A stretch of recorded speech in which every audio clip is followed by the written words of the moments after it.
Adventures of Biggles.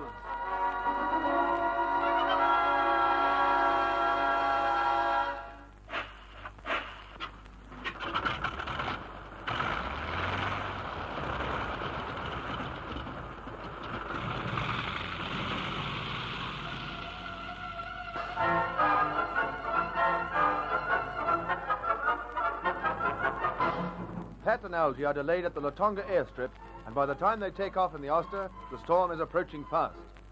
It soon catches the little plane in its full force. Algy has to fight every inch of the way to prevent disaster, but he cannot prevent the storm blowing him miles to the west of his course, and he can do nothing when the fuel runs low. They are in wild mountain country when the tanks run dry. A huge, dusky outline towers over them as Algy allows the plane to sink to the ground. He lifts the nose to pancake, the little machine, and the trees float up towards them, and then...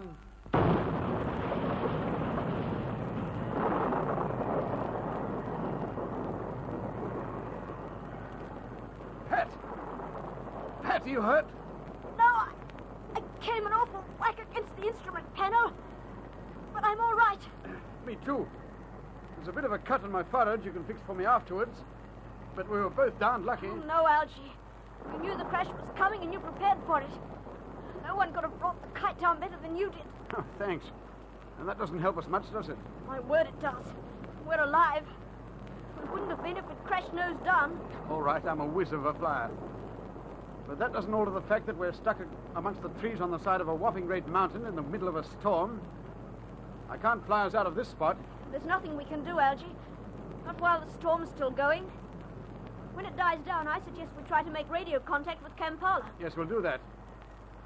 And in the meantime, this cabin's as good a place as any to stay. At least we won't get quite so wet here as we would outside.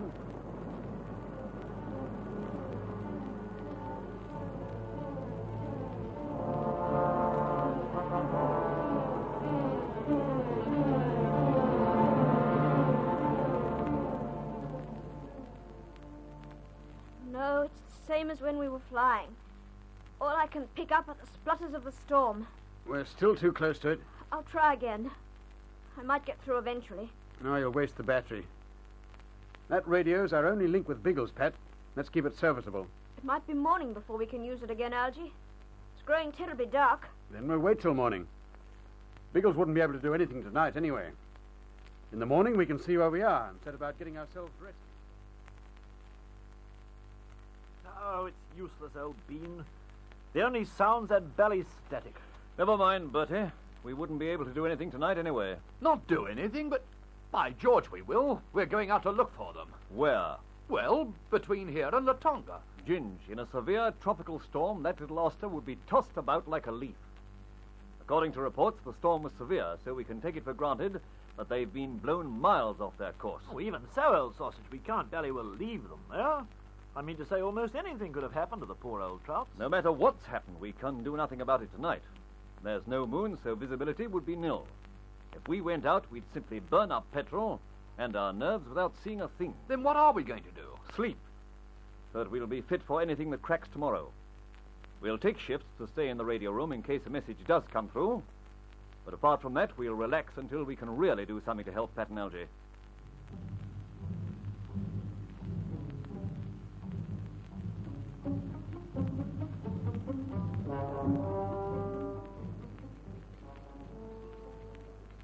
It's glorious down here, Algy. The view's heavenly in daylight. I couldn't care less about the view. I want to get back to civilization. Is the radio working? Yes, I'm trying to get through now. Hold it, Pat. Are you through? It's Biggles. It's only faint, but I can hear his voice. Well, don't worry about me. Give him the message quickly, Algy, while the battery still works.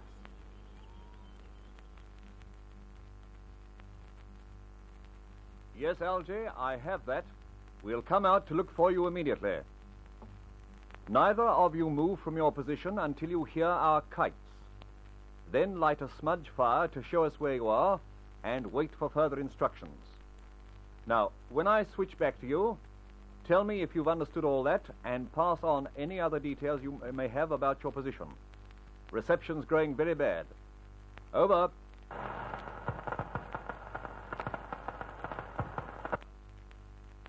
Algy, are you still receiving me? If you are, acknowledge at once. Over.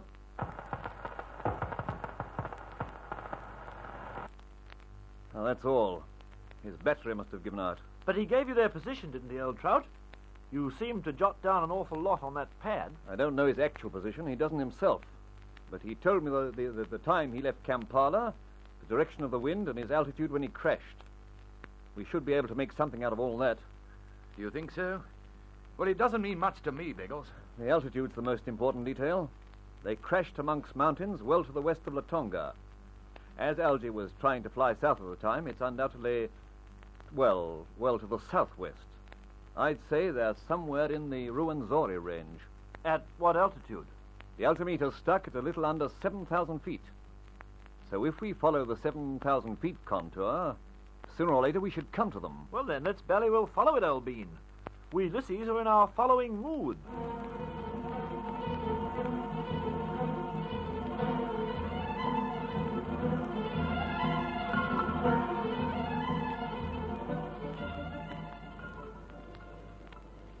You know, Pat, we're lucky in a way. We could have landed in much worse spots than this. There's a darn good view from here. So spoke he who wasn't interested in views. Oh, not because it's pretty to look at. But we can survey the country for miles round.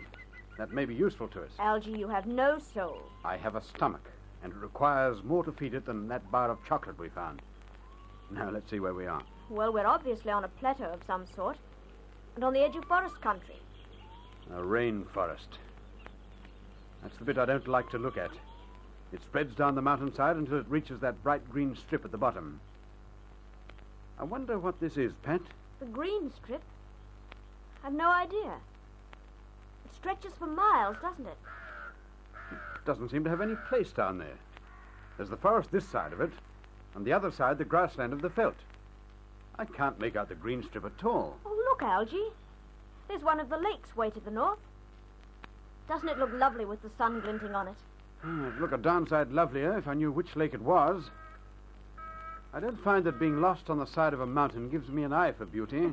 You don't possess one anyway. All you care about are the facts and figures of the situation. What else is there to care about? Pat, there's a kite coming. Isn't that the mosquito? Might be. Got the matches ready? My word. I'll throw some oil on that pile of wood, and you can set a light to it. This must be Biggles coming to look for us.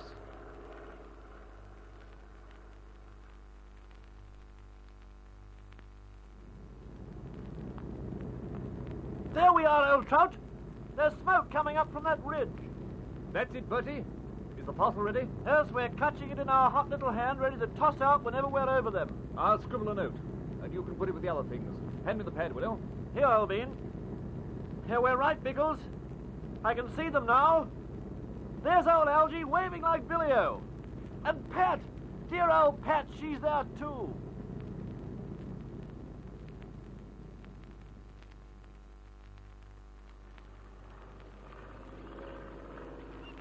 Got it, Algy. It's a parcel of food.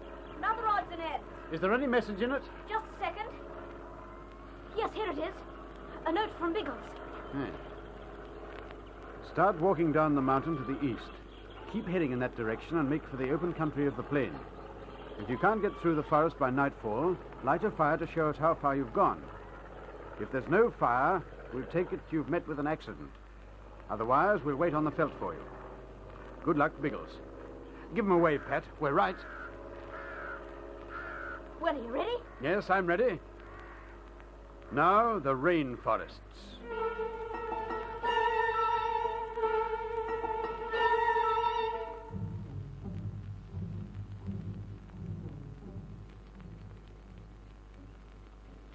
Wait, Algy.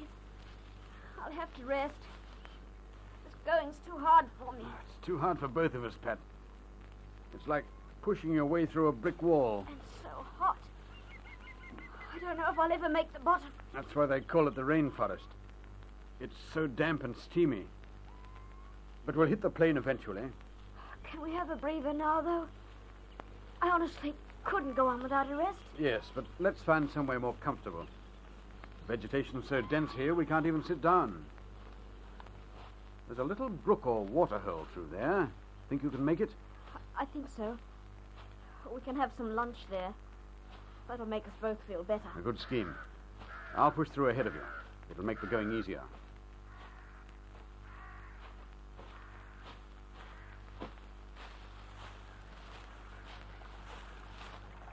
Hold it, Pat. Why, can't we get through? Yes, but there's something already there. What do you mean? Look. A gorilla! I've never seen one outside a cage before. He doesn't look nearly so safe. He's seen us! And he's charging!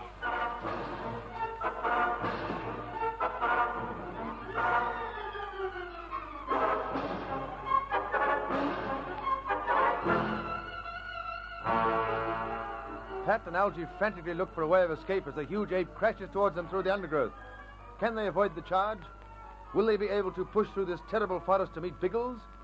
There'll be excitement and action in the next episode of The Air Adventures of Biggles.